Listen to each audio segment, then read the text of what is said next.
প্রতি বছর বৈশাখ মাসের পূর্ণিমা তিথিতে বুদ্ধ পূর্ণিমা পালিত হয়। এই উৎসব বৌদ্ধ ধর্মাবলম্বীদের পবিত্রতম একটি উৎসব। ইতিহাসের তথ্য অনুসারে এই পবিত্র তিথিতে গৌতম বুদ্ধ জন্মগ্রহণ করেছিলেন।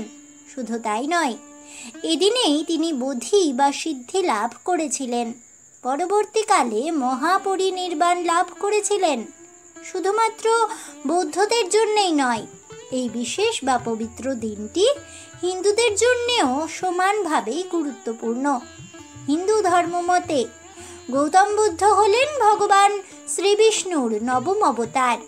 এই বিশেষ পূর্ণিমা তিথিতে গৌতম বুদ্ধের জন্মবার্ষিকী পালন করা হয়।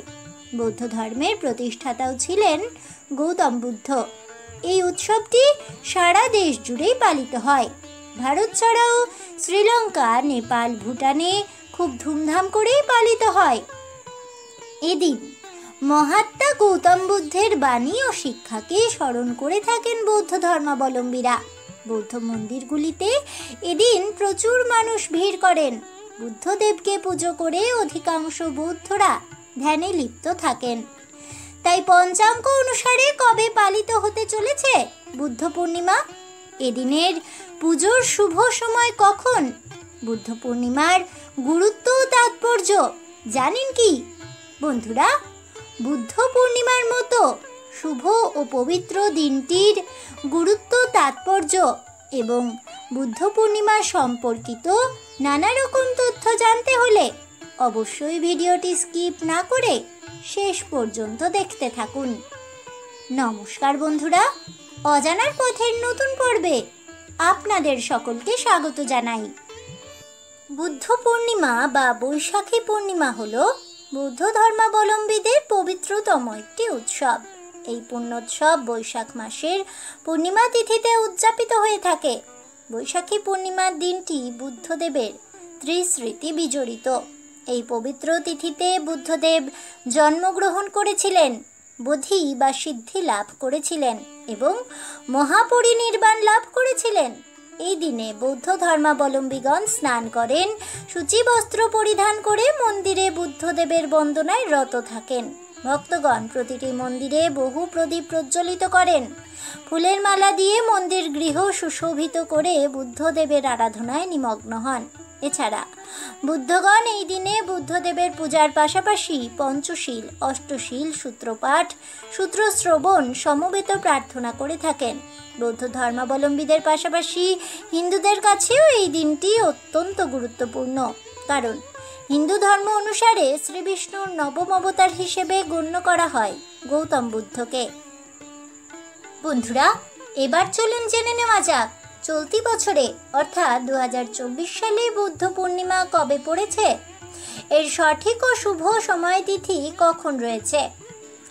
বুদ্ধ পূর্ণিমা আগামী 8ই জ্যৈষ্ঠ 1431, 22শে মে 2024 বুধবারে পালিত হবে। শুভ সময় সন্ধ্যা 6:04 থেকে শুরু করে বাংলার 9ই জ্যৈষ্ঠ 1431, 23শে মে বৃহস্পতিবার সন্ধ্যা 6:48 পর্যন্ত থাকবে। বুদ্ধ পূর্ণিমার নিশি পালন করা যাবে আগামী 8ই জ্যৈষ্ঠ 1431, 22শে মে 2024 বুধবারে। এদিন গোস্বামী মতে শ্রী শ্রী নৃসিংহ চতুর্দশী ব্রত, প্রহ্লাদ ও নৃসিংহ দেবের পূজা, শ্রী শ্রী নৃসিংহ দেবের আবির্ভাব ও পূজা সম্পন্ন হবে। বুদ্ধ পূর্ণিমা সাধারণত বৈশাখ মাসেই পালিত হয়ে থাকে, সে কারণেই একে বৈশাখী পূর্ণিমাও বলা হয়ে থাকে। কিন্তু চলতি বছরে অর্থাৎ 2024 সালে পঞ্জিকা মতে এই বুদ্ধ পূর্ণিমা বা বৈশাখী পূর্ণিমা তিথিটি বৈশাখ মাসে নয়, বরং জ্যৈষ্ঠ মাসেই পালিত হবে। বাংলার 9ই জ্যৈষ্ঠ 1431, ইংরেজির 23শে মে 2024 বৃহস্পতিবারে পালিত হবে বুদ্ধ পূর্ণিমা। এদিন পূর্ণিমার ব্রত উপবাস হবে সন্ধে 6:48 মধ্যে। বৈশাখী পূর্ণিমা সন্ধে 6:48 মধ্যে এদিন বিহিত স্নান দানাদি সম্পন্ন হবে। পূর্বাহ্ন মধ্যে শ্রী শ্রী গন্ধেশ্বরী পূজা, শ্রী শ্রী দেবীর মঞ্চযাত্রা, বুদ্ধ পূর্ণিমা অহিংসা ধর্ম পালন, জীবহিংসা ও মাংসভক্ষণ নিষেধ, বুদ্ধ জয়ন্তী গোস্বামী মতে মাধবী পূর্ণিমা, ভগবান শ্রীকৃষ্ণের ফুলদোল যাত্রা। বুদ্ধ পূর্ণিমা বা বৈশাখী পূর্ণিমার পুণ্যতিথিতে প্রদোষে সত্যনারায়ণ পূজার শুভ সময় সম্পর্কে চলুন জেনে নেওয়া যাক। বাংলার 8ই জ্যৈষ্ঠ 1431, ইংরেজির 22শে মে 2024 বুধবার প্রদোষে সন্ধ্যা 6টা বেজে 11 মিনিট গতে ও সন্ধে 7টা বেজে 47 মিনিটের মধ্যে শ্রী শ্রী সত্যনারায়ণ ব্রত পূজার শুভ মুহূর্ত বিদ্যমান রয়েছে। হিন্দু ধর্মে পূর্ণিমা তিথিকে অত্যধিক শুভ বলেই মনে করা হয়। বৈশাখ মাসের পূর্ণিমায় গৌতম বুদ্ধের জন্ম হয়েছিল বলে এই তিথি বুদ্ধ পূর্ণিমা হিসেবে পালিত হয়। বন্ধুরা, চলুন জেনে নেওয়া যাক বুদ্ধ পূর্ণিমার দিন ঠিক কোন কোন নিয়মগুলি পালন করলে লক্ষ্মী লাভ হতে পারে। এদিন ঠিক কি কি কাজ করলে মা লক্ষ্মী সর্বদাই প্রসন্ন থাকবে আপনার প্রতি। শাস্ত্র অনুযায়ী পূর্ণিমার দিন সকাল 10টা নাগাদ অশ্বত্থ গাছে মা লক্ষ্মী দেবীর আগমন ঘটে। এদিন সকালে অশ্বত্থ গাছতলায় কিছু মিষ্টি এবং পানীয় জল অর্পণ করে ধূপ ধুনো জেলে মা লক্ষ্মী দেবীর পুজো করে দেবীকে নিজ গৃহে আমন্ত্রিত করার কথা শাস্ত্রে বলা হয়েছে। বুদ্ধ পূর্ণিমার দিন শিবলিঙ্গে মধু, কাঁচা দুধ, বেলপাতা এবং ফল দিয়ে পুজো করলে মহাদেব অতীব সন্তুষ্ট হন ভক্তের প্রতি। এই দিন সাদা চন্দনে জাফরান মিশিয়ে শিবলিঙ্গে প্রলেপ দিলে পারিবারিক কলহ এবং অশান্তি ঝগড়াঝাঁটি দূর হয়ে যায়। বুদ্ধ পূর্ণিমার দিন বাড়ির প্রবেশদ্বার আম পাতা দিয়ে অবশ্যই সাজান, এতে বাড়ির পরিবেশ সর্বদা বিশুদ্ধ থাকে। সুখী ও দাম্পত্য জীবনের জন্য পূর্ণিমার দিনে বুদ্ধদেবকে পুজো করুন। এদিনে জুয়া, মদ্যপান এবং তামসিক বস্তুর সেবন একেবারেই অনুচিত। বলা হয় এই কয়েকটি নিয়ম পালন করলে ব্যক্তির উপর মা লক্ষ্মীর কৃপা সর্বদা বর্ষিত হয়। বুদ্ধ পূর্ণিমার পুজোর নিয়ম। বুদ্ধ পূর্ণিমার দিনে খুব ভোরে ঘুম থেকে ওঠা উচিত। ঘুম থেকে উঠে বাড়ির সব জায়গা ভালো করে পরিষ্কার করে নিতে হয়। এরপর স্নান সেরে পরিষ্কার পোশাক পরিধান করে আগে পুজো সারতে হবে। এদিনে গঙ্গা স্নান করা অত্যন্ত শুভ বলেই মনে করা হয়। এরপর একটি মোমবাতি বা প্রদীপ জ্বালিয়ে বাড়ির সর্বত্র ঘুরিয়ে বাড়ির প্রবেশদ্বারের সামনে হলুদ লাল সিঁদুরের স্বস্তিক চিহ্ন আঁকতে হয়। বোধি গাছের কাছে দুধ ঠেলে বুদ্ধদেবের বাণী ও শিক্ষাকে স্মরণ করতে হয়। দান কর্মের জন্য বিশেষ গুরুত্বপূর্ণ এই দিনটি।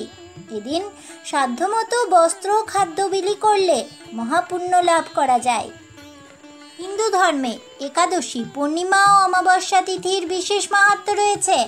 সামনেই বৈশাখী পূর্ণিমা তিথি বা বুদ্ধ পূর্ণিমা তিথিটি পালিত হতে চলেছে। এই তিথিতে লক্ষ্মী ও শ্রী বিষ্ণুর পাশাপাশি গৌতম বুদ্ধের আরাধনা করলে সুফল মেলে।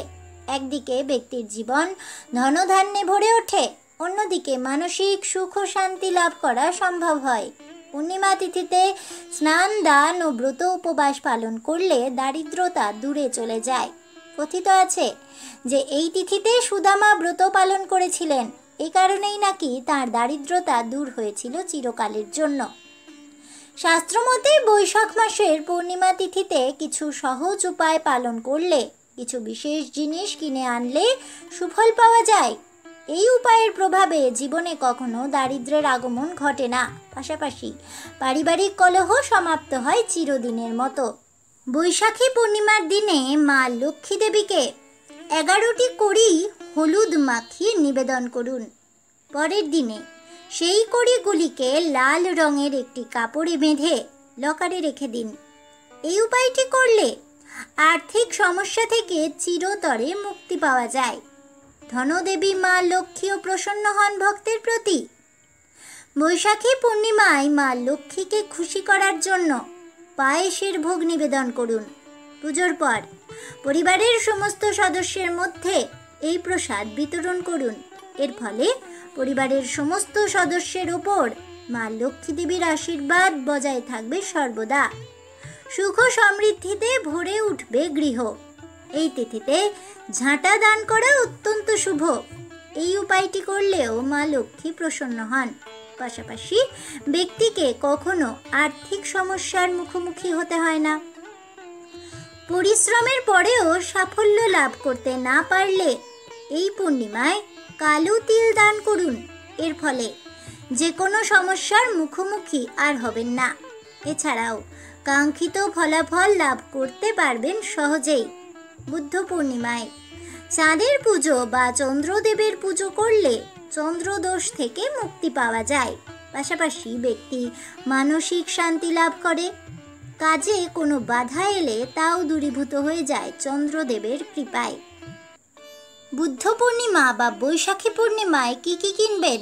বুদ্ধ পূর্ণিমা তিথিতে গৌতম বুদ্ধের মূর্তি বাড়ি আনুন। বাস্তুশাস্ত্র ও ফেংশুই মতে গৌতম বুদ্ধকে সমৃদ্ধি এবং আনন্দের সূচক বলে মনে করা হয়। বাড়িতে গৌতম বুদ্ধের মূর্তি আনলে নেতিবাচক শক্তির প্রভাব দূর হয়ে যায়। বৈশাখী পূর্ণিমায় কুবের যন্ত্র বাড়ি আনলে অর্থ বৃদ্ধির পথ সুগম হয়। পূর্ণিমায় কুবের যন্ত্র এনে নিয়ম মেনে তার পুজো করুন। লকার বা ঠাকুর ঘরে এই যন্ত্রটি রেখে দিন। এর ফলে অর্থাভাব দূর হয়ে যাবে। পূর্ণিমা তিথিতে পোশাক ক্রয় করা অত্যন্ত শুভ। এদিনে গোলাপি ও লাল রঙের পোশাক কেনা উচিত। এই রং মা লক্ষ্মীর অত্যন্ত প্রিয়। বৈশাখী পূর্ণিমায় একাক্ষী নারকেল এনে দোকানে বা টাকা রাখার স্থানে রেখে দিন। এর ফলে দারিদ্রতা দূর হবে এবং অর্থ আগমনের পথ প্রশস্ত হবে। এদিন রূপোর কয়েন, রূপোর হাতি বা পিতলের কচ্ছপ আনলে মা লক্ষ্মী খুশি হন। এর ফলে ঋণ মুক্তি ঘটে চিরতরে। বুদ্ধ পূর্ণিমার তাৎপর্য। গৌতম বুদ্ধের আসল নাম হলো সিদ্ধার্থ গৌতম।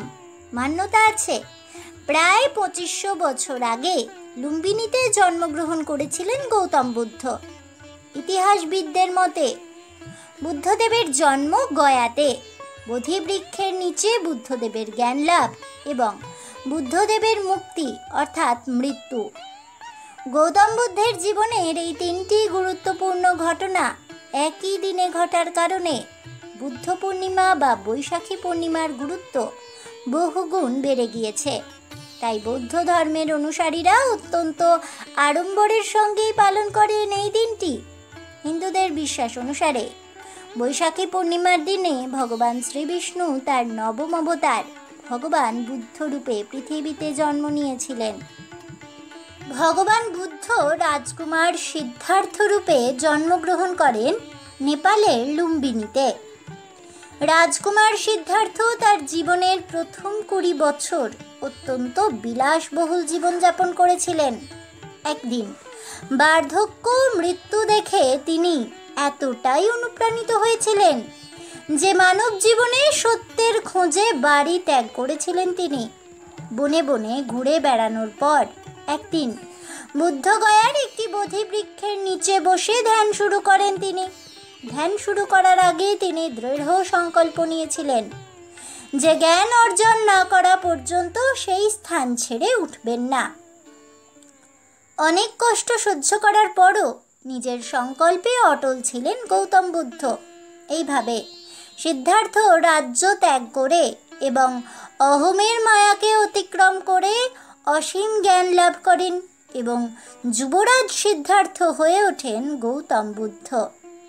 80 বছর বয়সে উত্তরপ্রদেশের কুশীনগরে শেষ নিঃশ্বাস ত্যাগ করেন গৌতম বুদ্ধ। আজ এ পর্যন্তই। জয়।